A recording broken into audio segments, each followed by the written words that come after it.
comme j'ai l'habitude de dire, je suis quelqu'un d'ordinaire, qui avait une vie ordinaire, un travail, un appart, des enfants. Et comme je dis aussi, ma vie est beaucoup moins ordinaire depuis que je suis électrosensible.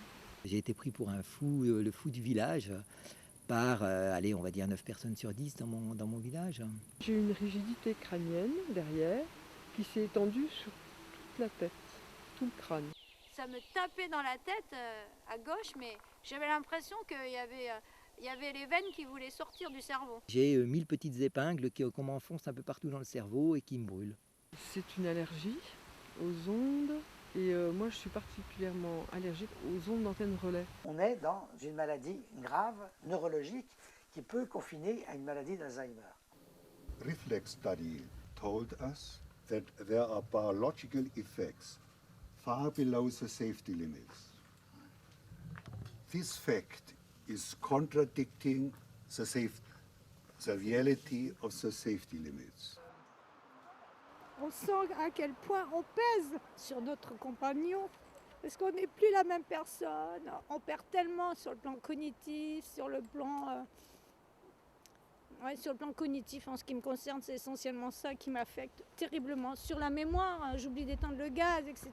C'est terrifiant. Et puis aussi socialement, quoi. On va plus au restaurant, on va plus voir les amis, on va plus au cinéma. À un moment donné, j'ai conscience que je ne peux pas lui gâcher la vie comme ça. Je ne peux pas lui gâcher la vie comme ça. Il ne nous reste plus que 2,4% du territoire français non couvert en téléphonie mobile. En sachant que ces 2,6%, il y a combien de territoires qui est habitable? Ce sont des sommets à plus de 3000 mètres. Je n'avais pas encore imaginé ce type de détresse. Où c'est qu'on va pouvoir vivre?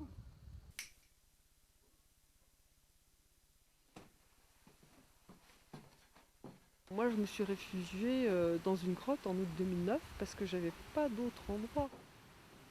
On cherchait une zone blanche mais il n'y en a pas. Et donc le seul lieu où j'ai pu me réfugier, où j'ai pu récupérer, qui m'a évité aussi trop de souffrance, c'est le fond de la grotte quoi.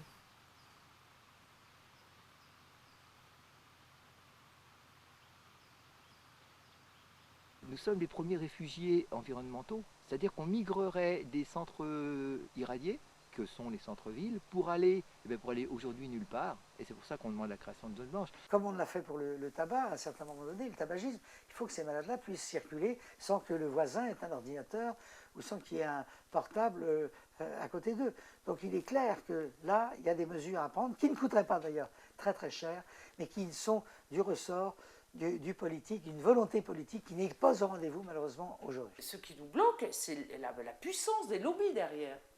Parce que quand vous voyez tous les opérateurs de téléphonie mobile, où c'est à qui va installer le plus d'antennes au niveau d'une ville, c'est qui va payer la location d'un toit, ça prend maintenant des proportions incroyables.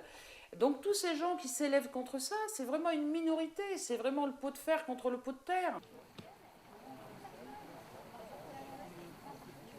Quel acte désespéré allons-nous devoir faire pour avoir une réponse en face de nous, une réponse de l'État qui ne soit pas qu'une réponse répressive, mais une réponse de concertation pour aller de l'avant et créer quelque chose?